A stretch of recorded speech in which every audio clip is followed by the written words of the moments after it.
Mic number 2 میں کوئی غیر مسلم بھائی ہوں تو سوال کر سکتے ہیں. Good evening, sir. My name is Hardik Rathod, and my profession is I'm studying in commerce. So my question is, I'm not clear with the concept of Makkah. That every person says that Makkah is in the center of the world. I'm not yet clear with this concept.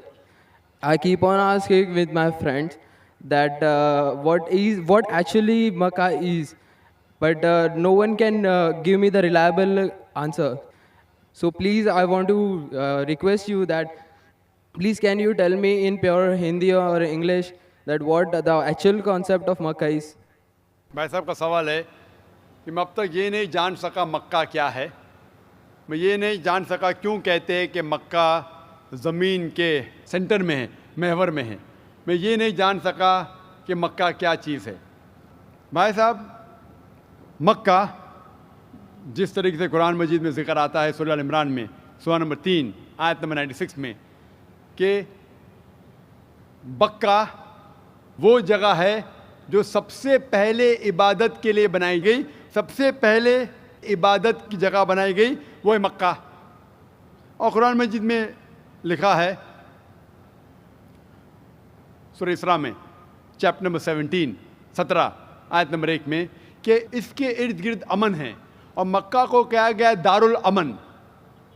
اور جہاں تک کہ centre کا سوال ہے, آپ جب world map دیکھیں گے, آپ اسکول میں پڑھے ہوں گے ورلڈ میپ آپ کھولیں گے تو آپ دیکھیں گے کہ نارتھ پول اوپر ہے, ساؤتھ پول نیچے ہے, ویسٹ کے طرف ہے امریکہ, ایسٹ کے طرف آپ دیکھیں گے جاپان, سعودی عربیہ جو ہے سینٹر میں, اور مکہ جو ہے, جو سٹی مکہ ہے وہ ڈاٹ آپ دیکھیں گے اوپر اور نیچے بھی سینٹر میں, لیفٹ اینڈ رائٹ میں بھی سینٹر میں. تو اسی لیے ورلڈ میپ آپ دیکھیں گے تو مکہ از ان دا سینٹر, مطلب محور ہے. تو that is one of the meanings. But real ہے کیا وہ دار الامن ہے, اور وہ امن کی جگہ ہے, اور وہ پہلی عبادت کے لیے جگہ بنائی گئی. اللہ سبحانہ و تعالیٰ فرماتے ہیں قرآن مجید میں. I see the people's means like the bhakt of Allah. They pierce their body and their means they do rally out on the road.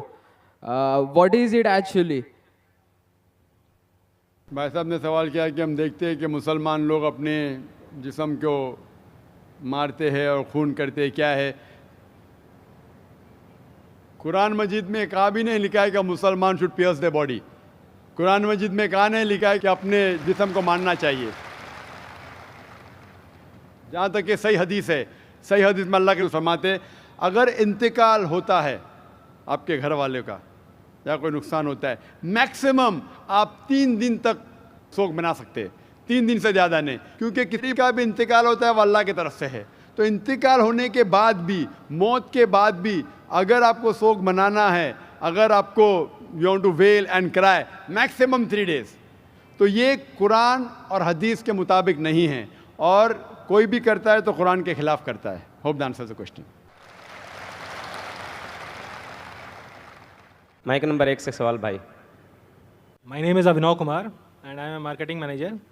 I want to ask you a question that why God has created this universe, us, and if God is one, then why He started with so many religions and coming to a point and contradicting itself in past, now saying that all these things which are in past, like you have said Bhagavad Gita, Ved or Bible or anything, they are not for this time.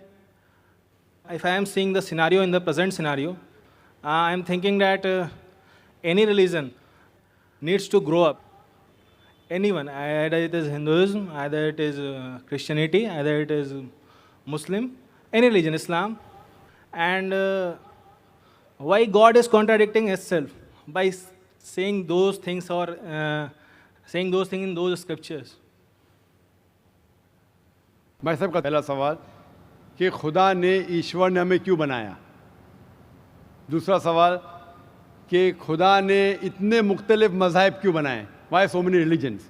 اور تیسرا سوال خدا contradict کیوں کرتا ہے. خدا اختلاف کیوں کرتا ہے؟ پہلے یہ پہلے وہ، پھر بھگوت گیتا میں، پھر قرآن میں، کیوں ایسا کانٹرڈکشن ہے؟ 3 سوال برابر. پہلا سوال کہ خدا نے ہمیں کیوں بنایا ہے، اس کے اوپر پوری تقریر کیا ہوں میں. Purpose of creation, purpose of creation پوری تقریر ہے میری 1.5-2 گھنٹے کی، سوال جواب کے ساتھ 3-3.5 گھنٹے کی، وقت نہیں ہے لیکن مین پوائنٹ کہوں گا. اللہ تعالیٰ فرماتے ہیں سورہ ملک میں، سورہ نمبر 67 ورس نمبر 2 میں، الذی خلق الموت والحیات، کہ اللہ سبحانہ و تعالیٰ نے موت اور زندگی بنائی تاکہ وہ یہ جان سکے آپ لوگ میں سے کون اچھا ہے، to test which of you is good in deeds. Allah سبحانہ و تعالیٰ کے کئی مخلوقات ہیں، سب سے بہترین مخلوق ہے انسان. باقی جتنے مخلوقات ہیں وہ مسلم ہیں، وہ آلریڈی اللہ سبحانہ و تعالیٰ کا کہنا مانتے ہیں. ابھی جو انسان ہیں ان کو اجازت دی گئی ہے، فری ول دی گئی ہے کہ وہ اللہ کی بات مانے یا نہ مانے. Almighty God has given us the free will. Free will دیا گیا ہے کہ آپ چاہو تو اللہ کی بات مانو، چاہو تو نہ مانو. یہ فری ول دینے کے بعد اللہ سبحانہ و تعالیٰ نازل کیا ہے کہ اس دنیا کا ٹیسٹ کیا ہے، the rules and regulations. اس دنیا میں انسان کو کس طریقے سے جینا، یہ لکھا گیا قرآن مجید میں. اگر آپ اللہ کے احکامات کے مطابق چلتے ہیں تو آپ سفلتا پائیں گے اور انشاءاللہ جنت میں جائیں گے. اگر احکامات کے مطابق نہیں چلیں گے تو آپ اس ایگزامینیشن میں فیل ہوں گے اور پھر جنت میں نہیں جائیں گے، دوزخ میں جائیں گے. So this life is a test for the hereafter. یہ زندگی آخرت کے لیے امتحان ہے. میں آپ سے پوچھوں گا کہ آپ کالج کیوں جاتے؟ تو آپ بولیں گے گریجویٹ بننے کے لیے. اب میڈیکل کالج کیوں جاتے؟ تو آپ بولیں گے ڈاکٹر بننے کے لیے. تو ہم یہ دنیا میں آئے ٹیسٹ پاس کرنے کے لیے، کیونکہ اس دنیا میں آنے کے پہلے سورہ اعراف سورہ نمبر 7 آیت نمبر 172 میں لکھا ہے کہ اللہ سبحانہ و تعالیٰ نے ساری انسانیت کو، آدم سے اب تک ساری انسانیت کو from the lines of Adam کھڑا کیا اور پوچھا کہ کون ہے عبادت کے لائق، اور سب نے کہا صرف ایک اللہ سبحانہ و تعالیٰ. پھر اللہ تعالیٰ نے پوچھا کہ کون یہ ٹیسٹ کرنا چاہتا ہے، تو انسان ہم بیوقوف تھے جو یہ ٹیسٹ کرنے کے لیے آئے، کیونکہ باقی لوگ جو پتھر، پہاڑ، جانور، یہ سب مسلم ہیں، پر ان کے پاس چوائس نہیں ہے. اگر آپ کے پاس چوائس نہیں ہے، فرشتے کے پاس چوائس نہیں، جو بھی اللہ کہتے وہ ان کی بات مانتے. لیکن ہم کو چوائس دینے کے بعد اگر ہم اللہ کی بات مانیں تو ہم فرشتے کے اوپر ہو جائیں گے، اگر نہیں مانیں گے تو فرشتے کے نیچے شیطان کے ساتھ ہوئیں گے. تو ہم نے بولے نہیں، ہم کو تو فرسٹ کلاس فرسٹ آنا ہے، تو آ گئے ہم آپ اور ہم اس دنیا میں. ٹھیک ہے، تو یہ ٹیسٹ ہے. اور انسان سب سے اچھی مخلوق ہے، best creation of almighty God. تو this life is a test for the hereafter. اور اللہ تعالیٰ فرماتے سورہ داریات میں سورہ نمبر 51 آیت نمبر 56، وما خلقت الجن والانس الا لیعبدون، کہ ہم نے جن اور انسان کو نہیں بنایا صرف اللہ کی عبادت کرنے کے لیے، اور عبادت کے لیے اللہ کی بات ماننا ضروری ہے. So this life is a test for the hereafter. یہ جو زندگی ہے آخرت کے لیے ہمارے لیے امتحان ہے. آپ کا سوال نمبر 2 کہ اللہ نے مختلف مذاہب کیوں بنائے؟ اللہ نے صرف ایک ہی مذہب بنایا ہے، ایک ہی دین، جس کا نام قرآن میں ہے سورہ ال عمران سورہ نمبر 3 آیت نمبر 19 میں، ان الدین عند اللہ الاسلام، the only religion acceptable in the sight of Allah is Islam. صرف ایک ہی دین جو اللہ کے نزدیک صحیح ہے وہ اسلام. اسلام کے معنی ہے امن، پیس. اسلام کے معنی ہے to submit your will to God, خود اپنے خواہش سے اللہ کے احکامات کے مطابق زندگی کو بسر کرنا. اسلام کا مطلب یہ نہیں کہ محمد سلطان ذاکر. اسلام مطلب اللہ کے احکامات پہ عمل کرنا اور امن حاصل کرنا. تو جتنے پیغمبر آئے صرف اسلام سکھائے. مذہب ایک ہی ہے لیکن مذہب کا پیغام بدلا گیا. جس طریقے سے جو پہلے بھائی صاحب کے سوال میں نے جواب دیا تھا کہ سارے پیغمبر کا اہم پیغام تھا کہ خدا ایک ہے، صرف اس کی عبادت کرو، اور آخری پیغمبر محمد صلی اللہ علیہ وسلم میں باقی چیز میں لٹل بٹ ڈفرینس ہوگا، but the basic message was the same. Basic جو پیغام تھا ایک خدا، صرف اس کی عبادت کرو، اس خدا کی کوئی پرتیما نہیں، بت پرستی غلط ہے اور اس ایشور کے آخری پیغمبر محمد صلی اللہ علیہ وسلم. لیکن کیونکہ وقت جانے کی وجہ سے جو پیغام جو دیا گیا تھا وہ بدلتا گیا, جیسا میں نے کہا. تو جتنی مذہبی کتابیں جو قرآن کے پہلے آئے, کوئی بھی مذہبی کتاب محفوظ نہیں ہے. ہندو اسکالرس خود کہتے ہیں کہ the Vedas have been changed. Bible scholars خود کہتے ہیں بائبل ہیو بین چینجڈ. جتنے مذہبی کتاب کے اسکالرز کہتے ہیں کہ ان کی مذہبی کتاب میں تبدیلی آ چکی ہے. لیکن قرآن میں الحمدللہ. اور جو دشمن اسلام ہیں, اکارڈنگ ٹو ولیم مور, جو ایک اسلام کا بہت گریٹ کرٹک ہے, اسلام کے خلاف بات کرتا ہے, وہ پھر بھی کہتا ہے 200 سال پہلے کہا کہ ایک واحد مذہبی کتاب جو 1200 سال تک کے محفوظ ہے وہ ہے قرآن. تو مذہب ایک ہی ہے, اللہ میں ماننا, اس کی عبادت کرنا, اس کے علاوہ کسی کی عبادت نہیں کرنا, اور آخری پیغمبر محمد صلی اللہ علیہ وسلم. ایک ہی مذہب. ہم لوگوں نے اس کے غلط ڈفرینٹ نام دیے, تو مذہب ایک ہی تھا. آپ کا آخری سوال, اتنے ڈفرینسز کیوں پیدا کیے؟ وہ اللہ نے نہیں کیے, انسان نے کیے. خدا کا سب میں سے یکساں تھا, ہم انسانوں نے اسے تبدیل کیا, جیسا میں نے کہا نا, کائی کے لیے, فائدے کے لیے.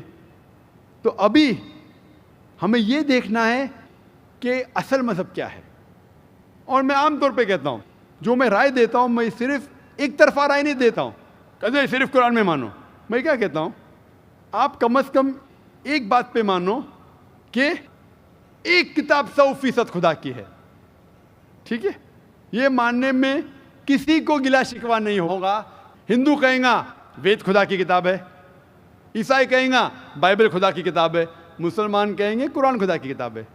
پھر میں یہ کہتا ہوں کہ جو ساری مذہبی کتابوں میں یکسانیت ہے, ہم کم از کم اس کے اوپر عمل کریں. جو اختلاف ہے اسے کل ڈسکس کریں گے. صحیح بات. جو یکسانیت ہے, پھر آپ کہہ سکتے یہ تو وید اور قرآن میں ہے, کرسچن کہیں گا یہ بائبل اور قرآن میں, مسلم کہیں گا قرآن اور بائبل میں, قرآن اور وید میں. تو یہ بات تو 100% خدا کی ہے. آپ اس بات کو تسلیم کرتے کیا نہیں؟ جو چیز کامن ہے بائبل, وید, قرآن میں, وہ 100% اللہ کا کلام ہونا چاہیے. باقی ہے کہنے بعد میں ڈسکس کریں گے. تو ساری مذہبی کتابوں میں لکھا ہے کہ محمد صلی اللہ علیہ وسلم آخری پیغمبر, اختلاف کی بات نہیں ہے.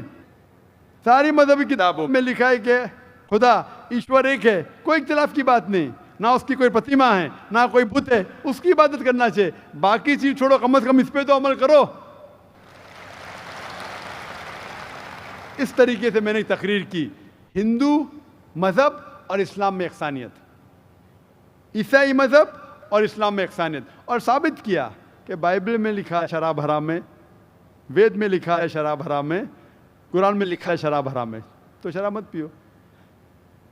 ہندو مذہبی کتاب میں لکھا ہے کہ عورتوں کو حجاب کرنا چاہیے, بائبل میں لکھا عورتوں کو حجاب کرنا چاہیے, قرآن میں لکھا عورتوں کو حجاب کرنا چاہیے. کیوں نہیں حجاب کرتے عورت؟ اس طریقے سے آپ ہندو مذہب کتاب پڑھیں گے, لکھا ہے سور کا گوشت کھانا حرام ہے, Vishnu Sutra chapter number 5 verse number 49 میں. بائبل میں لکھا ہے book of Leviticus chapter number 11 verse number 7 and 8, book of Deuteronomy chapter number 14 verse number 8, book of Isaiah chapter number 65 verse number 2 to 5 کہ سور کا گوشت کھانا حرام ہے. قرآن کا تو ذکر کر چکا ہے, 4 جگہ لکھا ہے ہم سور کا گوشت نہیں کھاتے, باقی لوگ کھاتے عیسائی. اس طریقے سے میں کہتا ہوں کم از کم یکسانیت پہ تو عمل کرو, اختلافی باتیں بعد میں کریں گے. اختلاف انسان نے پیدا کیا, اختلاف پیدا کرنے کے باوجود پھر بھی الحمدللہ جتنی بھی مذہبی کتابیں بدلی گئی ہے, اس کے باوجود جو اہم احکامات اب بھی موجود ہے. اسی لیے میں آپ سے کہتا ہوں کہ ایک خدا میں مانو, نہ اس کی کوئی پرتیما ہے اور نہ اس کے علاوہ کسی کی عبادت کرو, اور آخری پیغمبر محمد صلی اللہ علیہ وسلم میں مانو. Hope that answers the question. Thank you.